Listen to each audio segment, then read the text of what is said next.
그러나 내게는 우리 주 예수 그리스도의 십자가 외에 결코 자랑할 것이 없으니 그리스도로 말미암아 세상이 나를 대하여 십자가에 못 박히고 내가 또한 세상을 향하여 그러하니라. 이후로는 누구든지 나를 괴롭게 하지 말라. 내가 내 몸에 예수의 흔적을 지니고 있노라. 새벽을 깨우는 거룩한 기도자 여러분, 주의 말씀에 힘을 입어 선한 믿음의 다름질이 늘 아름답기를 소망합니다. 오늘 우리가 읽어갈 말씀은 히브리서 5장 11절에서 6장 8절까지의 말씀입니다. 우리는 히브리서가 유대 그리스도인을 배경으로 해서 로마의 핍박으로 인하여 원형 경기장의 사람들의 놀잇감으로 어쩌면 처참하게 죽어가는 현장, 거리마다 예수 믿는 사람 잡아다가 기름칠을 해서 가루등처럼 불태우는 참혹한 현실 앞에서 믿음이 무너져가는 교회를 향한 예수 논증의 서신이라 그랬습니다. 예수 이야기입니다.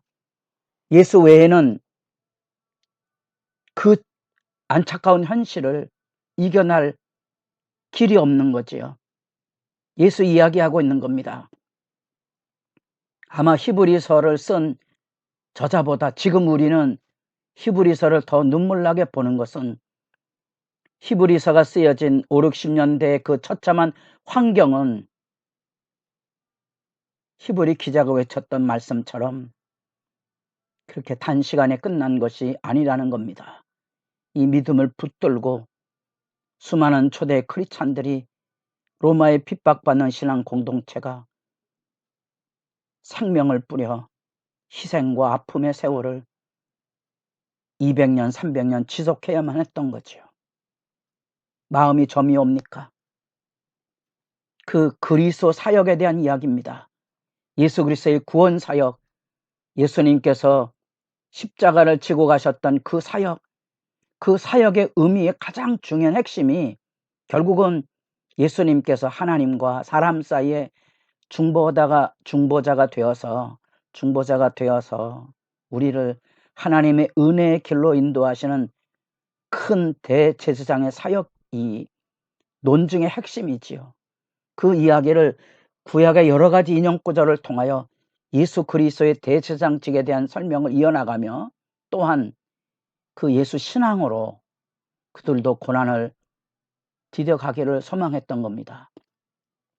그 주제 논증이 이렇게 엇갈려 있어서 잘 주의해서 실타래를 풀어가는 마음을 가지고 예수 구원 사역을 향한 고난을 통한 완전에 이르는 십자가의 구원 역사, 그래서 우리도 그 믿음을 가지고 구약의 예를 들어 광야를 건너가야 합니다. 약속의 땅에 가려면 거기서 무너지면 되는 게 아니죠.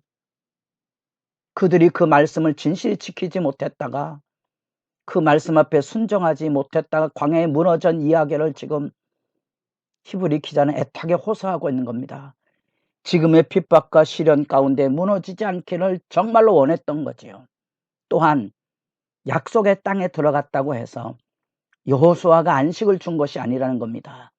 그것이 끝이 아닙니다. 또 약속의 가나안 땅에 들어간 하나님의 백성들은 또다시 믿음의 다름질에서 하나님의 구원의 부름에 순종해야 되는데 히브리 기자는 그 얘기를 하고 있습니다. 지금 우리도 마찬가지입니다. 우리도 주님의 말씀에 잘 귀 기울여 듣고 그 말씀으로 힘을 얻어 예수님의 대제사장직 곧 예수님께서 죽으시고 부활하셔서 하나님 은혜의 보좌의 문을 활짝 열어주었으니 그 하나님을 향하여 날마다 부르짖어 기도하며 하나님 앞으로 나아갑시다 하는 고난 극복의 디딤의 메시지를 증거하고 있는 겁니다. 그래서 그 예수 그리스도의 구원의 얘기를 하다가 멜기세덱의 얘기를 합니다. 이 멜기세덱은 이후에 우리 6장 20절부터 상세하게 설명이 되지만 그 예수 구원 사역에 대한 설명을 하다 멜기세덱이 덜컥 나왔는데 차마 그 얘기를 하지 못하고 신앙 안에 이 멜기세덱의 의미, 오늘날에도 대부분의 그리스도인들에게 멜기세덱을 물으면 당혹해할지 모릅니다. 그게 뭔 말이냐고. 왜? 레위기를도 이해하지 못하는 상황 안에서 어쩌면 눈물나게 안타깝게도 그리스도의 구원을 이해하지 못하는 거죠. 레위기 말씀이 바탕이 돼야 속죄 개념을 바르게 이해할 수 있지 않겠습니까? 내가 구원받아 지금 그 마음이 깨끗해져서 하나님을 만나고 하나님도 내 안에 기쁨으로 임재한다는, 동행한다는 그 핵심 진리가 레위기거든요. 우리가 하나님과 이 복된 교제, 여러분의 예배가 아름다워야 되지 않겠습니까? 멜기세덱의 얘기를 끝내고 차마 설명하려다가 현실의 안타까움이 거기 있는 겁니다. 신앙 안에 자라가지 못하는 답답함이 가슴에 와 닿아 있는 거죠. 그래서 11절에 멜기세덱에 관하여는 우리가 할 말이 많으나 너희가 듣는 것이 둔함으로 설명하기 어려우니, 믿음으로 자라가지 못한, 마치 13절에 참 슬픈 얘기지만 그야말로 우습고 슬픈 우픈 얘기입니다. 단단한 음식을 못 먹고 젖을 빨고 있는, 우유병을 들고 다니고 기저귀를 찬 신자들이 교회에 자기 놀이터인 줄 알고 다니고 있는 그런 참상을 좀 지켜보고 있는 거죠. 그러니 거기다가 멜기세덱에 얘기하면 알아듣겠습니까? 그 마음 답답함을 알고 계십니까? 속죄의 개념도 알지 못하는데, 하나님의 임재를 알지 못하는데 어찌 예배자가 되며, 여러분 마음이 깨끗하지 않은데 어떻게 사람들을 품어갈 수 있겠습니까? 지금은 부모가 돼서 투정을 부리고 자기 고집을 부리고 앙탈을 하고 이것저것 여러 가지 욕을 할 때 교회에 성숙한 어른들이 있어서 보살피고 어우르고 먹여주고 재워주고 그 돌보는, 사람의 영혼을 돌보고 살펴주는 믿음의 교사 어른들이 많아야 교회가 평안하지 않겠습니까? 그 안타까움을 여기서 여러분들이 만날 수 있기를 바라고요. 그 안타까움의 이야기를 지금 여기 들려주고 있는 겁니다. 단단한 음식을 먹지 못하는, 그래서 선악을 분별하지 못하는 거죠. 제가 종종 교회에서 정치적인 얘기 때문에 낯불 키지 않기를 원하는 이야기를 했습니다. 정치적인 견해는 다릅니다. 같다고 생각하지 마셔야 되고요. 교회당 안에선 거기까지입니다. 다룰 수 있다. 아마 답답하겠지요? 머무르셔야 됩니다. 아닙니다. 교회는 정치적인 의견과 색깔이 달라도 그리스도 안에서 함께 형제로 안아줄 수 있는 곳이 돼야 되는데 자라가지 못하는 답가움입니다. 흔히 우스갯소리로 여전도에서 만두를 하다가 그 만두 속에 뭐 고춧가루를 넣니 많이 이런 거 가지고 다툰다는 얘기들, 대부분의 이런 얘기라면 사람들이 웃습니다만 여러분이 가지고 있는 신앙 갈등의 문제를 끄집어내면 그야말로 우픈 얘기들이 대부분이고요. 부부간의 다툼도 우픈 얘기가 대부분이 아닙니까? 미성숙의 안타까움이죠. 그래서 6장 1절로부터 8절까지는 그 초보적 진리에 머물고 있는 것에 대한 위험성을, 믿음에 떨어질 수 있다. 굉장히 엄한, 히브리서에 흔히 난해 구절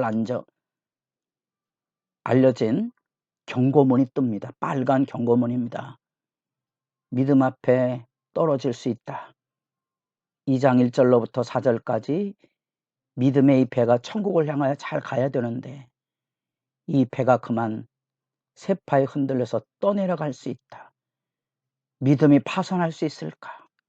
교리적인 혼란을 초래할 만큼의 이야기를 하고 있습니다. 그러나 그것은 목회자 입장으로 이해하면 충분히 할 수 있는 얘기입니다. 그렇게 예수 믿어서 천국에 갈 수 있겠느냐? 그 안타까운 호소를 그게 교리적으로 잘못되고 비난할 수 있겠습니까? 그렇지 않습니다. 그 배도의 위험성, 기독교의 기본이 되는 생명 진리의 회개와 하나님의 말씀의 신뢰, 세례와 그 씻음, 안수, 부활, 영원한 심판, 이 가장 기본적인 기초적인 기독교의 진리, 거기에서 믿음이 자라가지 못하는 거죠. 그래서 수도 없이 다양한 사람들과 사건들, 사회 상황 속에서 더더구나 이렇게 로마의 핍박 같은 얼토당토한 강압과 누명과 회방을 통하여 다가올 때 결국 믿음이 무너질 위험성이 있음을 일깨워주고 있는 겁니다. 그런 점에서 우리는 지금 4장부터 10장까지 예수 대제사장직에 대한 이야기를 논증을 하고 있는, 이렇게 한 올 한 올 얽혀져 있는 그 모습을 잘 풀어 가시고, 그 메시지의 핵심이 그겁니다. 하나님께 가는 은혜의 보좌가 활짝 열려 있다. 예수를 통하여 우리도 주님을 의지하고 힘입어서 믿음의 길에 무너지지 말자. 뒤로 물러가지 말고 선한 일에 열심하는 일에 주저앉지 말자. 핍박 속에 우리가 큰 대항, 믿음의 선한 싸움을 싸우지 않았느냐. 옥에 갇힌 자들, 고통받는 이웃들, 순교당한 가정들을 돌보고 그들을 위해 울고 그들을 감싸 안았던 그 열심, 10장에 나타난 이야기에 귀 기울여 읽어보시고 이 은혜를 힘입어 산다는 말, 여러분도 기도가 깊어지기를 바랍니다.